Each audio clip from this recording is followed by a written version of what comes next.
جب یوسف نے اپنے والد سے کہا کہ ابا میں نے خواب میں 11 ستاروں اور سورج اور چاند کو دیکھا ہے،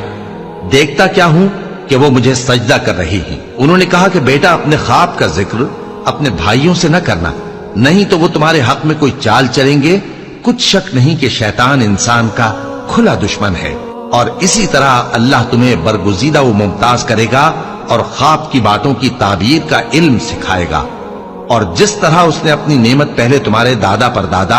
ابراہیم اور اسحاق پر پوری کی تھی، اسی طرح تم پر اور اولاد یعقوب پر پوری کرے گا۔ بے شک تمہارا پروردگار سب کچھ جاننے والا ہے، حکمت والا ہے۔ ہاں، یوسف اور ان کے بھائیوں کے قصے میں پوچھنے والوں کے لیے بہت سی نشانیاں ہیں۔ جب انہوں نے آپس میں تذکرہ کیا کہ یوسف اور اس کا بھائی ابا کو ہم سے زیادہ پیارے ہیں، حالانکہ ہم جماعت کی جماعت ہیں، کچھ شک نہیں کہ ابا کھلی غلطی پر ہیں، یوسف کو یا تو جان سے مار ڈالو یا کسی ملک میں پھینک آؤ، پھر ابا کی توجہ صرف تمہاری طرف ہو جائے گی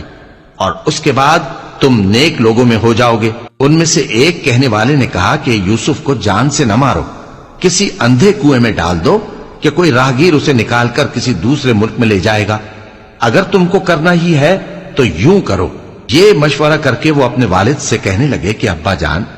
کیا سبب ہے کہ آپ یوسف کے بارے میں ہمارا اعتبار نہیں کرتے؟ حالانکہ ہم اس کے خیر خواہ ہیں، کل اسے ہمارے ساتھ بھیج دیجئے کہ خوب میوے کھائے اور کھیلے کودے،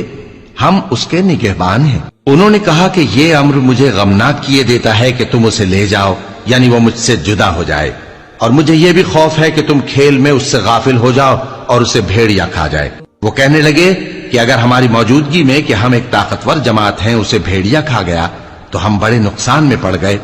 غرض جب وہ اس کو لے گئے اور اس بات پر اتفاق کر لیا کہ اس کو اندھے کنویں میں ڈال دیں، اور ہم نے یوسف کی طرف وحی بھیجی کہ ایک وقت ایسا آئے گا کہ تم انہیں ان کے اس سلوک سے آگاہ کرو گے اور ان کو اس وحی کی کچھ خبر نہ ہوگی۔ اور یہ حرکت کر کے وہ رات کے وقت باپ کے پاس روتے ہوئے آئے، کہنے لگے کہ ابا جان، ہم تو دوڑنے اور ایک دوسرے سے آگے نکلنے میں مصروف ہو گئے اور یوسف کو اپنے اسباب کے پاس چھوڑ گئے تو اسے بھیڑیا کھا گیا، اور آپ ہماری بات کو گو ہم سچ ہی کہتے ہیں باور نہیں کریں گے، اور ان کے کرتے پر جھوٹ موٹ کا لہو بھی لگا لائے۔ یعقوب نے کہا کہ یوں نہیں ہے، بلکہ تم اپنے دل سے یہ بات بنا لائے ہو۔ اچھا، صبر کہ وہی خوب ہے، اور جو تم بیان کرتے ہو اس کے بارے میں اللہ ہی سے مدد چاہیے۔ اور اب اللہ کی شان دیکھو کہ اس کنویں کے قریب ایک قافلہ آوارد ہوا اور انہوں نے پانی کے لیے اپنا سقا بھیجا، تو اس نے کنویں میں ڈول لٹکایا، یوسف اس سے لٹک گئے۔ وہ بولا، زہے قسمت، یہ تو ایک لڑکا ہے، اور اس کو قیمتی سرمایہ سمجھ کر چھپا لیا۔ اور جو کچھ وہ کرتے تھے اللہ کو خوب معلوم تھا، اور انہوں نے اس کو تھوڑی سی قیمت یعنی محدود چند درہموں پر بیچ ڈالا، اور وہ اس سے بیزار ہو رہے تھے۔ اور مصر میں جس شخص نے اس کو خریدا، اس نے اپنی بیوی سے جس کا نام زلیخا تھا کہا کہ اس کو عزت و اکرام سے رکھو، عجب نہیں کہ یہ ہمیں فائدہ دے یا ہم اسے بیٹا بنا لیں۔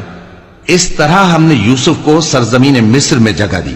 اور غرض یہ تھی کہ ہم ان کو خواب کی باتوں کی تعبیر سکھائیں،